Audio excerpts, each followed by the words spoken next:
ኩላሊታችን አደጋ ውስጥ መሆኑን የሚያሳዩ 5 ምልክቶች። የመጀመሪያው ሰውነታችን ላይ የሚታይ እብጠት ነው የሚሆነው። ይህም አይናችን አካባቢ ስፔሻሊ ጠዋት ላይ ስንነሳ እግራችን ቁርጭምጭሚት አካባቢ እብጠት ሲሆን፣ ሌላኛውና ሁለተኛው ደግሞ ሽንት በምንሸናበት ሰዓት አረፋ የመሰለ ነገር ይወጣል። ይህም ደግሞ ምንድን ነው?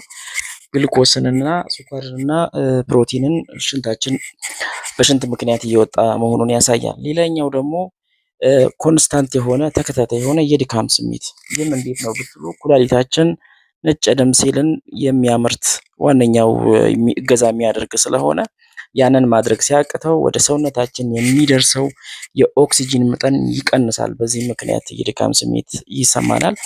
ሌላኛው ደግሞ ትንፋሻችን ሽታ ወይም ብረት የማለት እና ሌላኛው ደግሞ አትኩሮት ስራ ላይ ማጣት ነው። እነዚህ ሁለቱ ሰውነታችን መርዛማ ነገሮችን ማስወገድ ባለመቻሉ የሚመጡ